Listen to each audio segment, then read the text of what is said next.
on that Immortal side. You know, the Syndra for Raes was huge. The Lucian for Insanity was also huge. There is the ability to go towards other mages like Ziggs in the bot lane if they want, though. Yeah, and this hover right here, the Thresh, this was one of the bans from Dignitas in the first half of Game 1. This is one of the things they had to sacrifice to ban out Lucian and Syndra, and it's immediately getting locked in, as well as this Viego. I'm assuming for revenge, but still could be a flex. If it's on revenge, I love that. Think he had a really good game in number 1. He definitely did. Can also throw that in the jungle. Immortals was obviously really trying to utilize early picks to threaten a flex. And they did that in the last game with the Lucian. You know, they early picked that, but they ended up moving it around a little bit, trying to threaten it coming through different lanes. Xayah coming through. Could be Xayah or Rakan. If you go Thresh here, you have the ability to move towards either an aggressive counter or something that is a bit more scaling. Jinx, Aphelios, those are some of the common pairings that you see if you want that hyper-scaling bot lane. You can pair it with something like the Ziggs, but generally, I feel like Thresh is better with those hyper-scaling AD champions. Aphelios makes a lot of sense here. There you go. It's going to get locked in, so it is a very different style that they are playing now, though, and I do think Aphelios is easier to attack as long as the Thresh is out of position. Right, and the thing about this Xayah here for Neo, you won't have that same sort of moment like you had in that bottom side river team fight in game number 1, where Revenge just jumps on a Neo, boom, one-shots and he's dead, because you have that self-peel, you have that ulti that can get away from a champion like Viego, or even if Aphelios has the short-range guns, right? Red, white, don't fight. If he's in your face spinning around like some sort of Beyblade straight out of the 9th circle of hell, you can just say, nope, you can walk away. That is a big X from me, sir. No thank you. So let's see how that might be able to affect the rest of Dig's draft. We still need to see both of our solo laners from Dignitas and potentially both of our solo laners from Immortals. Yep. And Neo going to be playing that. I mean, Xayah with ultimate available is one of the most difficult marksmen to actually dive, right? Yes. Because not only can you avoid the initial engage by using the ulti, you're then all kind of stacking up on these feathers for the pull through. The Blade Caller is really, really deadly there. Some of the bans focus more towards top lane here again. Oh, yes. So that means they're convinced that it is going to be a top lane Viego with the Camille ban.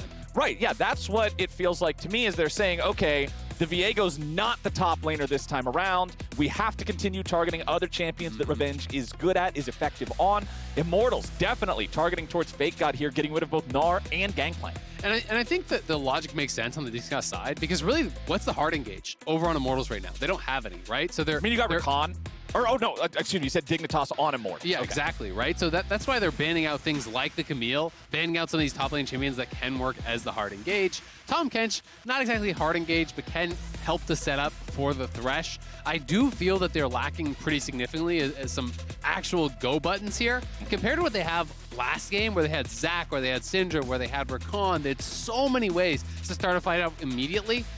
This is a very different picture, and if they want to get anything, it's going to have to be up to Insanity, very likely. But I'm not sure that he would play something like the Lissandra unless it's a really good mid lane matchup. You know, maybe if we see like a blind LeBlanc, but that just doesn't feel like something Yusui would play. And remember, depending on what the mid laner from Dignitas is, Tahm Kench can still be flexed mid as well. It is still a possibility, so there could be a different engage style champion from top lane. I think that will largely depend on, you know, what we get from Dignitas here. So the first thing we got, Sylas. There's a flex, can go either top lane or mid lane. Very powerful in a lot of situations. This guy has been strong in the meta for a while now, especially if you have good ultimates to steal. We got the box, we got the Viego execution. Tahm Kench, Devour. Okay, Mordekaiser. This is a FakeGod special. Haven't seen him playing it for a while, but this is something he used to play a lot in Pro League. So we'll see what the answer will be for Revenge. I mean, that is a read that it's a top lane Tahm Kench, because that is a horrible matchup for Mordekaiser. But I'd also say that Sylas is somewhat difficult as well. You know, generally Mord is just dealing so well with tanks. Percentage HP damage, the passive, you rush toward things like the Riftmaker, you now sustain what they want to do. But it's going to be top Kench regardless. You cannot jungle this champion. So mid lane LeBlanc, really good matchup on the top side for Dignitas. I do think this is going to be a tough one for Revenge, especially past the early levels. Once you get some sustain in the kit on Mord, once you have the Leeching Leer, and even just that Riftmaker complete, you can pretty much shrug off everything Tahm Kench is doing, and you're going to force Revenge to be playing under his tower. Okay, so we're talking about the top lane not being favorable for him this time around, just based off of matchup. And you've also already described some of your discontent with Immortals lacking engage mechanisms. So let me ask now, Where do you want to see both of these junglers focus here in game number 2, especially early on, to really get them going towards a game plan that can carry them to a win? I mean, I think for Xerxe, you can attack multiple lanes here. You have the setup of the LeBlanc. I think that's your winning lane and largely what you want to play through. Okay. But Thresh with the hook into Lantern, that can set you up as well. And if the Mordekaiser is overextending, you have the ability to actually, slow him down with Tahm Kench to run down a lane there pre-6. So I think there's actually a lot of options of where to gank on the Immortal side. The problem becomes, if Dignitas is winning multiple lanes, they're going to get vision, they're going to scatter your ganks, and they're not going to work.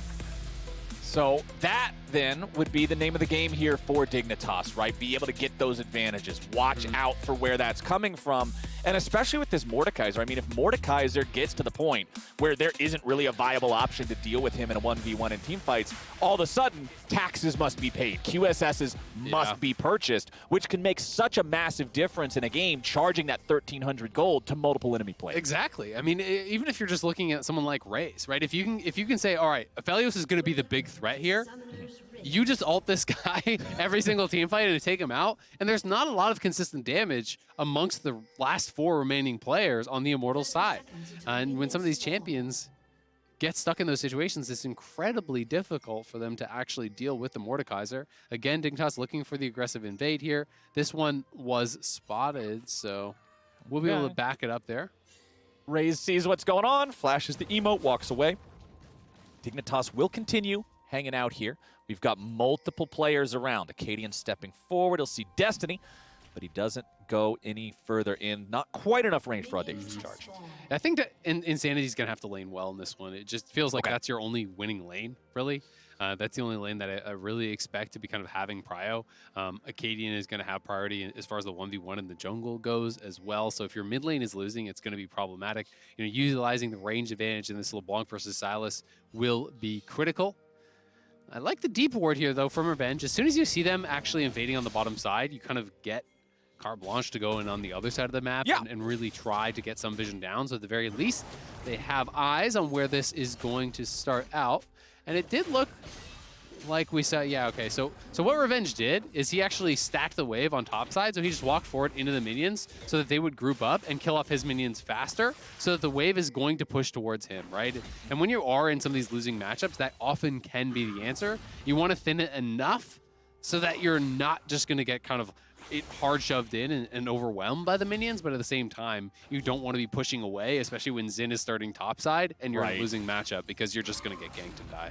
Okay, well, he's been hit over the head with that mace a couple of times here, so we'll see how this lane continues for him. Yusui, where most melee champions are going to be against a ranged champion early on here. I mean, that's just the nature of being a level 1 melee versus a level 1 range, so he'll step back, farm up whatever he can. Insanity will maintain that edge here in the 1v1 on that LeBlanc. You already stated the importance of this lane in particular, giving them a lead and giving them an opportunity for Xerxe to play around. So absolutely. Very, very big stuff. You've got to be able to have access to at least one scuttle, right? If you have 3 pushing lanes on the Dignitas side and Akaadian gets double scuttle, Viego can just get run over in that kind of a situation. So having Insanity playing with some pressure here in the mid lane is going to be a big deal, and we'll see if he can keep that up because he had a really good game number 1. Yep, we've got 4 teleports on our solo laners here once again, so we'll see if those get used for any early action. Again, last game we only saw the 1 kill for what was the first 15 minutes of the game or so, and it was a dive in the top lane coming out from the side of Dignitas. Now here in the bot lane, Akaadian is ready to potentially get involved. Now, Xerxe is nearby. Looks like we're just trying to get a little bit of a bait here into maybe what would appear to be a 2v2. But Immortals are not taking that bait. They are happy to clear away the wave. They know that their own jungler is on the crab. They don't want to start up any fights understanding that. So that'll just give Akaadian no opportunity to move in, and he'll go back to farming Krugs. Yep. And the scouting report from Giloto is kind of remaining true, that it is a priority on ganking here from Akaadian, that he doesn't want to use it to power farm. We see some other junglers with more of a priority on just kind of power farming on Xin and being able to stay ahead of the pace of the game. This is something that Blabber, I think, does really well when he's playing champions like Olaf and Xin Zhao. He really focusing on keeping his levels up and just trying to go for the utmost the best ganks, basically, instead of just kind of spamming them. Yeah. And it can allow you to get to a stage where you just have so much more gold than your opponent that you're a terror in team fights. Yeah, it's one of those things where you're 2 levels up on the enemy guy, you've got 30 more farm, and you're just posing this massive threat by nature of taking every guaranteed resource instead of the risky ones. Exactly. But you know, the other side of the coin is that this is higher risk, but it's also higher reward. If you make a couple early ganks really happen, get some of those early kills, you can decide lanes and you can snowball the game before it even gets to that point. And the other important thing to note about, you know, everyone running the standard 2 teleports here on each side with our solo laners, that does mean that killing Yusui is very difficult without a gank for Insanity because you have no ignite. So much of what Sylas does, so much of what makes him strong is Kingslayer, the ability to heal up so dramatically, and without that extra heal cut early on, it's very easy for him to at least do enough to stay alive. Now here in top lane, FakeGod and Revenge just do not stop trading blows back and forth. And honestly, Revenge keeping the CS nice and close here. Even if FakeGod farms up all 3 of these remaining ones, it'll still be dead even. Yep, absolutely. And Tahm Kench can win early. You know, it's one of those situations that once you get more levels, once you get the sustain, it gets harder and harder. Yusui, I'm not sure if he actually meant to TP back that early, but he spent so much mana in the early levels. He TP'd back, has already had to base again, and walk back once more. So he's going to lose a full wave. It's TP here from Insanity. Insanity's ready to go. Aphromoo wants to escape, but the distortion forward says not today. First blood over to the Immortals mid laner. They will not kill Neo as well, but they're on the board. Nicely done there from Insanity. That is the mid lane prio that they needed, and Insanity gets so much from that. Yusui not only committing his first TP back to lane, but having to base again means he had no pressure on the map whatsoever. So not only does Insanity go bot side and get that kill, he's likely actually going to get the wave as well. This could be solo kill. Revenge going in. He's got the Devour. He throws out the tongue. One more lick, but it will not stick. Oh, FakeGod barely walks away, but the Kench has been unbenched, Mr. Isaac. Revenge is ready to go in this series. He absolutely is, but it does mean that ultimate is down and teleport is available for FakeGod, so he should have lane prio. We can watch this one more time. The lane ward was there. And if you ever go forward in these types of situations, it's so well done to set this up. The double root, the hook to follow it up, the TP immediately at the same time. Aphro tries to build space by walking up towards the river, then flashing down, but Insanity had him read like a book. He knew he could not go out towards the river, gets that first kill, gets back towards mid lane, doesn't even give up any sort of a farm advantage. Dignitas may want to take this fight, though. They have Akaadian here. Oh! I thought for sure that was going to hit him with the projectile lollipop there at the very end, but just not quite enough distance. Lots of people rotating here towards the mid lane. This is kind of what you were talking about. It feels like both teams are feeling a little bit more comfortable in their own skin here in game number 2, rotating around a bit more and looking for more of that playmaking. Absolutely. I'm going to be interested to see how Yusui plays this one out as far as the ultimates he's choosing. I honestly think that the ultimates are pretty crap for Sylas this game. Okay. Like, there's some use. To me, the best one is going to be TK ult, probably. You know, using that defensively could be pretty valuable.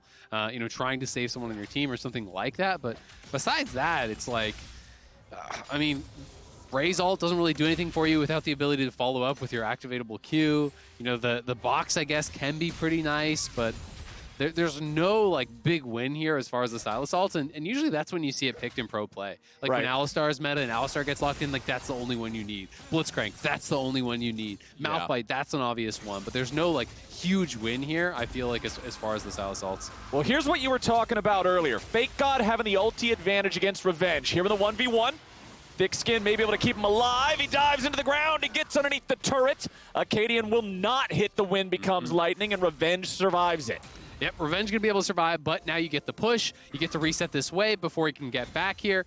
And this is where Morgan started taking over. And it was actually so critical that he survived because it was a trade of flashes. FakeGod had not used his teleport earlier, you know, when Revenge just barely missed out on that solo kill. So you spend your ult. FakeGod didn't use his. He escapes. He comes back to lane with the Leeching Leer. And now it's ulti versus no ulti. And he is higher on health and resources. So he pushes Revenge out. He pushes in the wave. Now they're going to be able to try to take this rift here. Oh, it's stolen! Xerxe stole the thing. Now, does he want to try to get the eye? Yes, he does. He can just walk back in and take it. TY for leash with less than 3 next to it just to rub it in the wound. Man, Beautiful. that sucks for Dignitas.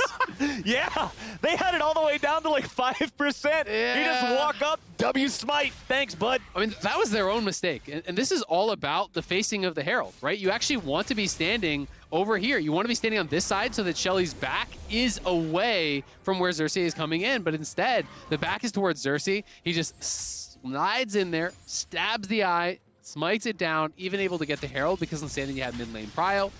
That also means that most of the advantage from top lane was for nothing as well.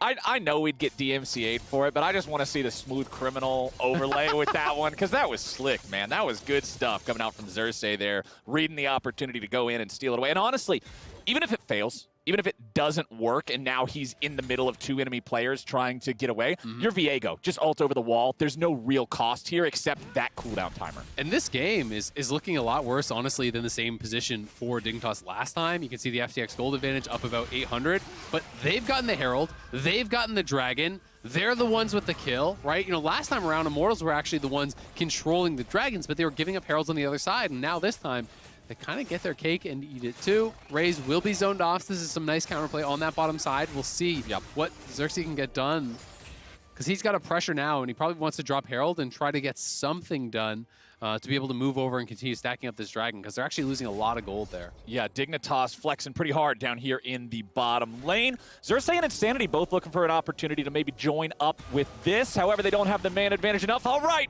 the Kench is hungry yet again. Spits FakeGod right back out. Now he's stuck in the death realm, but who will prevail? We got ourselves a tank fight. Revenge going for a little bit more here. Still has thick skin ready to pop if he needs it. FakeGod also with his own shield. And it looks like, all right, we're just going to regenerate. Everybody's going to walk away from it. Ults being traded back and forth up here in the top side. I love how aggressively both these men are playing the matchup. Yeah, Revenge is really trying to go at him, because you know, as a Tahm Kench, your fun in this matchup is very limited, right? Like, he is getting close to the Riftmaker. He has the pieces.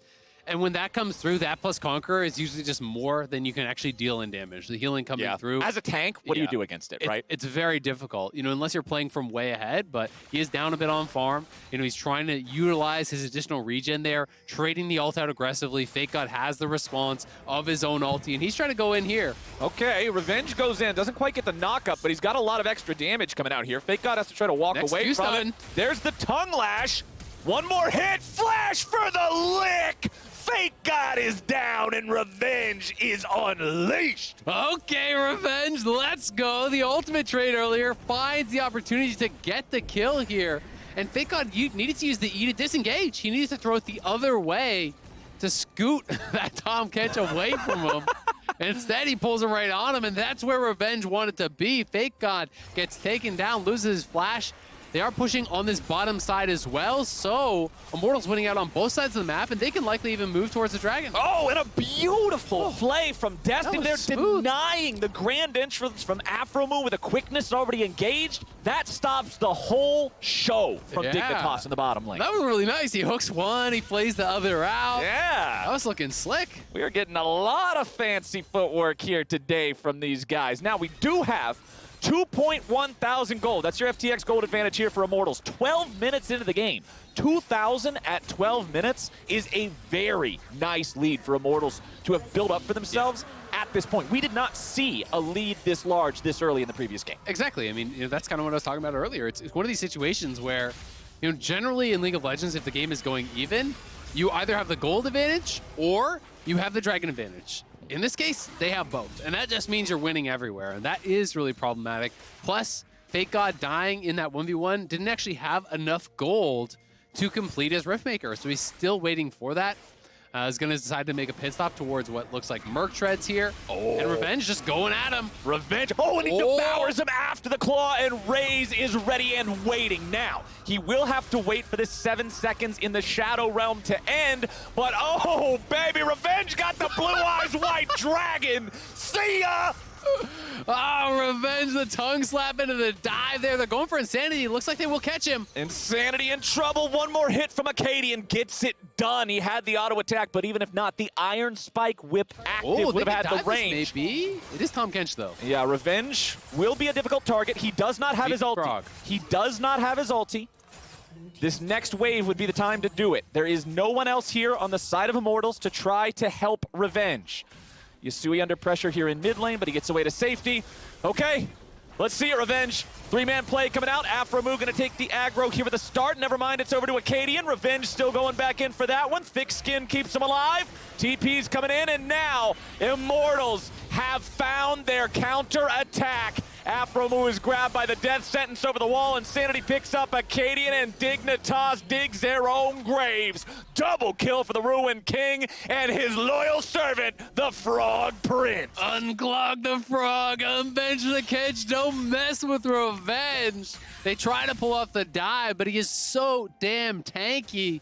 They're not able to do it. The tower more than enough defense, and it takes them so long that Immortals are able to swoop in there. The TP coming through from Insanity, the rotations coming down here as well. You knew they wanted to go for this because they killed Insanity off, but honestly, they just kind of waited too long. They would have needed to really push faster. They try to wait for the next wave to come through, but this buys a lot of time for Immortals to start moving around the map here, to start heading down towards this side. When they finally do go, you can already see Viego's heading down on the minimap. We are back to live as Afro. Okay. All right, he's in a little bit of trouble, but he's not dead, and that's the important part, because right now this game is running away from Dignitas. Immortals are running away with everything. Look at the gold count over there on the left side. You got to go down all the way to number 5 before you get to a Dignitas player. Now, Rift Herald once again up for contest. It was stolen away by Xerxe the first time around. He may just be able to do it again. He has positioned himself on the other side to maybe be able to hit that eyeball again. Immortals bringing Revenge closer. Looks like they're just going to give this one away. It's too risky to try to contest it. I like this decision from them just to make sure they're not throwing away the whole game for a Rift Herald, tossing away that lead that they've built up so far. But remember, the plates are down. We're 16 minutes into the game thereabouts, and that means that Immortals now have the chance to put some damage onto the Tier 1 turret. Dignitas farming up their own camps, holding the line here at the Tier 1. Without IMT stealing away that Herald, the mid lane turret stands. And I think it was smart to actually give that one up because Revenge had no TP. He used that to get to the bot lane tower to actually protect that, but Neo gets hooked. Neo getting chain CC'd, but there's the power of the Xayah. That's what we were talking about. Destiny's stuck in the death realm here with the Mordekaiser, but now a lot of damage coming in. Revenge with the save. Raes going to be pulled away to safety with the Devour. Shield keeping him in good enough condition, and now they're going to turn the damage right back around in a FakeGod. Revenge keeps on going forwards. Revenge. Unload the Toad, permit the Crimin, unbench the Kench, unclog the Frog. Say it however you want to say it. He's popping off. You had way more than me. You've been studying your Tahm Kench. I like it. They're looking for the dive here. Revenge gonna go over the wall. Over the wall he goes. Two-man knockup comes out. Don't you all ever doubt this man's power here on that catfish. You got Immortals with a 4-man squad taking out the Tier 1 turret, going up to a 6,000 gold lead. It's a stop. They took the top lane tower at the same time. Insanity wasn't even there for the fight. He was pushing the side lane. We can watch this one more time. Neo trying to sidestep, but against the wall, there's nowhere to dodge. The ulti does come through. FakeGod going forward, but he gets nothing done here on Destiny. He was able to sidestep very well. Revenge coming through. The ulti, while the cooldown is long, it is much more powerful. He saved Raes completely there, creating so much distance from that Dignitas kill squad, getting him back to safety, spinning him out with a big shield there, so they can't even force out the flash, and then Xerxe just kind of sneaking around here. Tahm Kench goes into the pit, has a great W, knocking up both members there on the dive. Neo goes down, Afro goes down. Insanity split pushing this whole time. Immortals are crushing Dig. Their preparation is on point. Damage dealt in the last team fight. LeBlanc wasn't there. LeBlanc was split pushing entirely. Was not involved even a little bit, but Raes' damage was about as much as the whole enemy team, so it's okay. Both your top laner and your jungler also putting in good numbers there. Immortals are just slamming this second game. I mean, Raes is fed, right? You actually check in at the gold difference here in the bot lane. That is ridiculous. He is 3K ahead of Neo. He's got the full Lord Doms on top. He's got the Tahm Kench, the Thresh for safety. Guardian, Exhaust, there is no way you're going to easily take down Raes. And with a shield bow to boot. And look at the confidence. Look at all the damage you don't do to this Tahm Kench. Tahm Kench is a big old ball of stats. And he that wants more. ball has a radius, baby. It is a big old ball of stats just rolling at you, completely unimpeded. Regenerates immediately, right back up to about, what does that look like to you? 85, 90% HP? It's a lot. Good enough. Yeah. Check the box. It's good enough. He's doing all right. And hey, by the way, that is a Tahm Kench that first purchased Anathema's Chains, which makes you very tanky against one opponent and just sort of not against everybody else. So that means that he is enduring the damage from multiple people without serious, like, AoE teamfighting tank items. Yep. What happens when that Bomby Cinder evolves into a Mythic? What happens then when that gets supported with more tank items? This is a problem. Sadness for Dignitas. That's what happens. A defeat screen, very likely. That'll do it. Also what happens. We'll see. Dignitas have got to find some way in. They've got to find some sort of advantage, because right now, they're just kind of losing everywhere. You know, they don't have a strong member on the map, so it makes it very difficult to really know where to go. Yeah. And I think in those kind of situations, you have to look to what is your X factor. And in this game, it's Aphromoo. It's on the Rakan.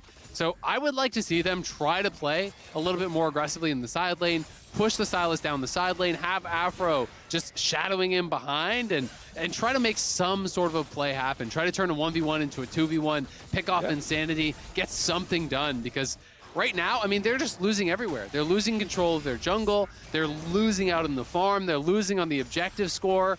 You know, it's Soul here in almost 3 minutes, and that is just they must probably fight. GG. They must fight, right? You've got to do something. We can't have a world where Dignitas chooses not to fight at Infernal Soul when you're already down this much. Yusui's going in, trying to 1v1 Insanity, goes in here for the Kingslayer, grabs himself the heal, got another team fight breaking out here in the mid-river we've got Destiny trying to get away in the picture-in-picture, Raes throwing the ulti over the wall, Insanity going to still be chased down by Yusui. You got Insanity running away in the top side river with a little bit more damage coming onto both sides. Dignitas chasing into the enemy jungle, looking to find something. Akaadian's going to be killed. You still got Insanity looking to escape over the wall with a distortion if he can, goes for the flash, distortion out, the man staying alive. Meanwhile, Revenge, the enemy bot lane's behind enemy line, and that's not where you want to be. It ain't saving Private Afro. It ain't saving Private Neo. The movie ends early, and Insanity punched his ticket. 3 dead for Dig. Insanity runs away the whole map, escapes, and even picks up a kill. Immortals say, sure, Baron, why not? They're just going to TP in for it here. Raes, as I said, already on 2 items. Insanity TP's back, and they are on it. They are cruising here in game number 2. 21 minutes and 15 seconds into the game. FTX gold advantage 7,000. Before an almost on-spawn Baron. Immortals have everything and the kitchen sink in this game. They took Dignitas' kitchen sink. They said, you don't need it no more. That's rude. You don't need to.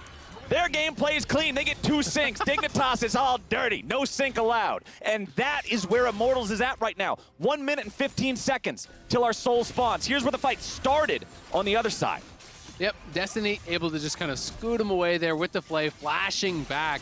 And it's all about the turn here, of course. Raes over the wall, you know, getting a lot of damage out here with the green gun. Pretty smart from Destiny to just go into that corner, knowing he was going to go down. Revenge making the rotation. Raes plus Revenge is just kind of this unstoppable duo now. And once Xerxe is behind you, there's just no way out. Dignitas, this is all you can do. This is smart. Dignitas going for the pick here. They go after Xerxe, but it doesn't work. With Aphromoo already down, FakeGod goes into the death realm here with Insanity, looking to take him out of the fight. Insanity with some fancy footwork, staying away, putting some burst onto FakeGod, and as he comes out of the Shadow Realm, he's sent straight back to hell. Xerxe sends him on his way. 2 for nothing. Immortals. And that was their last chance. Mr. Azael, would you kindly compare the death timer between Mordekaiser and the Soul?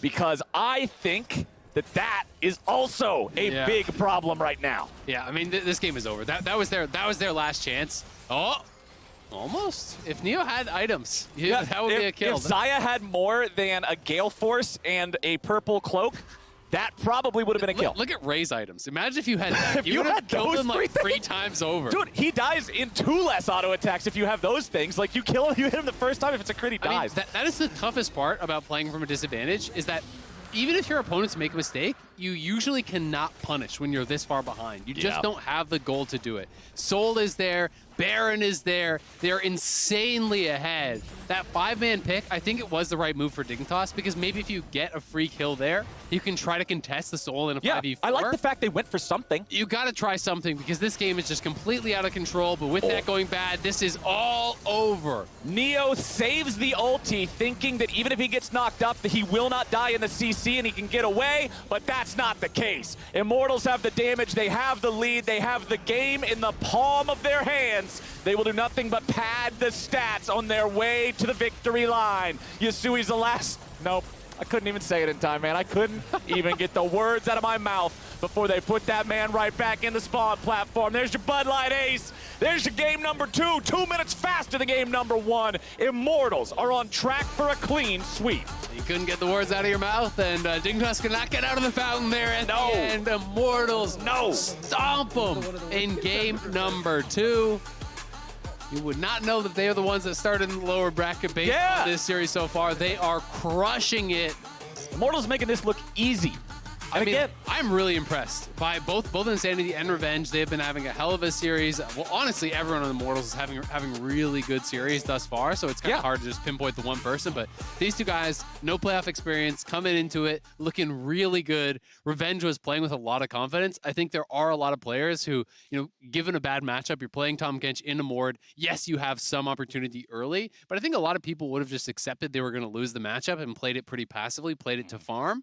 And if you do that, you guaranteed lose the matchup. Because if Mordekaiser gets that Riftmaker, gets the Merc Tread, that completed items, and you're kind of at even gold, yeah, you're just done. But we saw how aggressively he played it. He played it with a lot of confidence, willing to trade out the ult for ult, willing to trade out flash for flash, gets a solo kill, was running over the team fights. FakeGod was nowhere to be seen in the lane or in the team fights, even with this priority pick. And Immortals are just playing so damn confident. Like, everything is going their way right now. I mean, Xerxe walking up and stealing the Herald. Insanity is actually dominating in the mid lane. Revenge is everywhere. The bot lane's crushing it. It just feels like this is getting some major changes for Dignitas to stand a chance. And for me, it wasn't just that Revenge was able to flex his muscles and be tough in that 1v1 up there. It's the fact that afterwards, he transitions it to being a part of everything they do. This isn't the guy sitting around complaining on Reddit, top lane doesn't impact the game enough. No, this is the guy who says, screw you, I'm going to impact the game. I'm going to define the game. Unbench that Kench. I am the game. I am the game. And that is where we're at. Immortals, 1 game away from a clean sweep of Dignitas. We're heading to a short break, but on the other side, we're joining up with the State Farm Analyst Desk and getting ready